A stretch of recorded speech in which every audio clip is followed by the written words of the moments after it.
कभी सोचा है कि जब विज्ञान के पास ठोस सबूत होते हैं तो फिर क्लाइमेट चेंज या स्मोकिंग जैसी चीजों पर इतना शक, इतना संदेह क्यों होता है? असल में ये शक अपने आप पैदा नहीं होता, इसे पैदा किया जाता है। चलिए आज इसी की तह तक चलते हैं कि कैसे सच को धुंधला करके संदेह का एक पूरा बाजार खड़ा किया जाता है। और ये सवाल ये बहुत जरूरी हो जाता है, आखिर ऐसा क्यों है कि कुछ ताकतवर लोग और इंडस्ट्रीज वैज्ञानिक तथ्यों को हमेशा एक झूठी बहस बनाकर पेश करते हैं? ऐसा क्यों होता है कि सच को झूठ और झूठ को सच बनाने की पूरी कोशिश की जाती है? तो बात यह है कि ये सब कोई इत्तेफाक नहीं है, नहीं, ये एक सोची समझी रणनीति है। ये कहानी है शक को एक हथियार की तरह इस्तेमाल करने की, एक ऐसा हथियार जिससे विज्ञान को उलझाकर लोगों को असलियत से दूर रखा जाता है। तो चलिए सच और प्रोपेगेंडा के इस खेल की असली तस्वीर देखते हैं।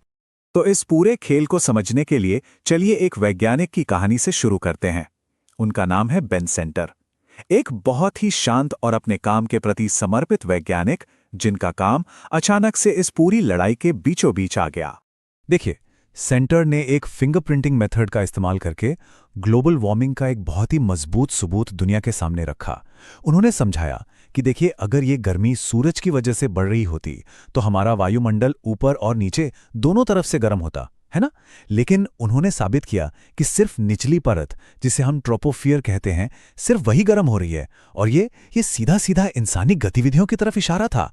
ये कोई छोटी मोटी बात नहीं थी, ये एक बहुत बड़ी खोज थी। लेकिन जैसे ही उनकी रिसर्च 1995 की बहुत ही प्रतिष्ठित आईपीसी रिपोर्ट में छपी, बस उन पर चारों तरफ से हमले शुरू हो गए। दूसरे फिजिसिस्ट, यहां तक कि वॉल स्ट्रीट जर्नल जैसे बड़े बड़े अखबारों ने उन पर डेटा में हेरफेर करने का इल्जाम लगा दिया। सोचिए, उनकी निजी जिंदगी में तक उथल पुथल मच गई। सेंटर को यह समझने में ज्यादा देर नहीं लगी कि उनके खिलाफ जो भी तरकीबें इस्तेमाल हो रही थीं वो कोई नई नहीं थीं।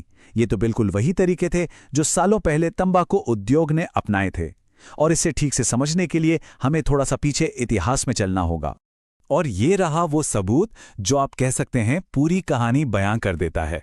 तंबाकू उद्योग का एक अंदरूनी मेमो जिसमें साफ साफ लिखा था, डाउट इज आवर प्रोडक्ट, यानी संदेह हमारा उत्पाद है। समझिए इस बात को, उनका असली लक्ष्य सिगरेट बेचना नहीं था, उनका लक्ष्य था विज्ञान पर शक बेचना। क्योंकि जब तक लोग शक में रहेंगे, अनिश्चित रहेंगे, तब तक वो कोई ठोस कदम उठाएंगे ही नहीं।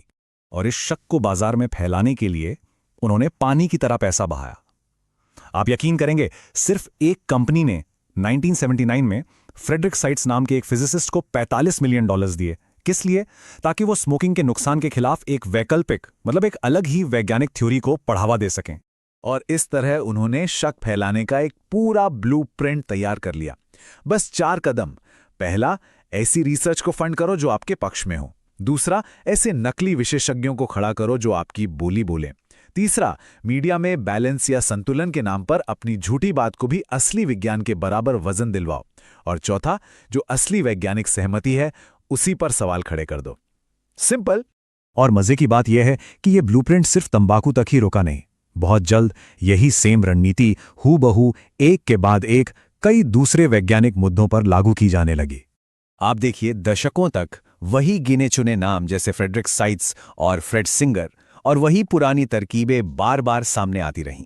मुद्दा चाहे एसिड रेन का हो या फिर सेकेंड हैंड स्मोक से होने वाले खतरे का, ओजोन परत में छेद का हो या फिर क्लाइमेट चेंज का, हर एक बार वैज्ञानिक सहमति पर हमला किया गया। और इस पूरी लड़ाई में उनका एक पसंदीदा हथियार था, एक शब्द, जंक साइंस। ये बस एक लेबल था, एक स्टिकर, जिसे वो किसी भी उस असली वैज्ञानिक रिसर्च पर चिपका देते थे जो उनके मुनाफे के लिए खतरा बनती थी। क्यों? ताकि उसे बिना किसी बहस के, बिना किसी आधार के बस जंक कहकर खारिज किया जा सके। तो ये सबसे चालाकी भरा कदम था। उन्होंने मीडिया की संतुलन या बैलेंस बनाए रखने की आदत का भरपूर फायदा उठाया। अब सोचिए, क्लाइमेट चेंज पर 97% वैज्ञानिक एकमत हैं, लेकिन मीडिया में क्या होता है? उस 3% असहमति रखने वालों को भी 97% के बराबर का टाइम और जगह दी जाती है।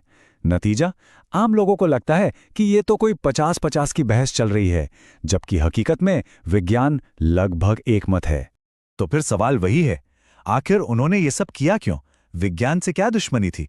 असल में लड़ाई विज्ञान के खिलाफ थी ही नहीं।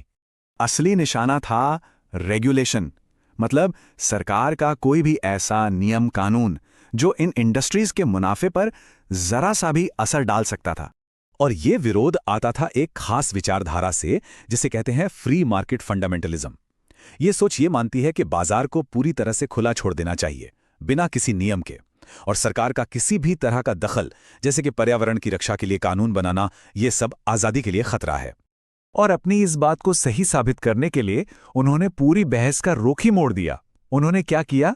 पर्यावरण की चिंताओं को कोल्ड वॉर के समय के कम्युनिज्म के डर से जोड़ दिया। ये कहने लगे कि अरे, ये रेगुलेशन तो समाजवाद की तरफ पहला कदम है। और इस चक्कर में प्रदूषण जैसी जो बाजार की असली नाकामियां थीं, उन्हें पूरी तरह से नजरअंदाज कर दिया गया। तो हमने उस वैज्ञानिक की कहानी देखी, शक पैदा करने का ब्लूप्रिंट समझा, उस पैटर्न को पहचाना जो बार बार दोहराया गया, और इसके पीछे की विचारधारा को भी जाना। अब आते हैं सबसे जरूरी हिस्से पर, कि इन सब का हमारे लिए आज के समय में क्या मतलब है। दशकों तक चले इस अभियान का नतीजा ये हुआ है कि आज जो वैज्ञानिक जानते हैं और जो आम लोग मानते हैं, उसके बीच एक बहुत बड़ी खाई पैदा हो गई है।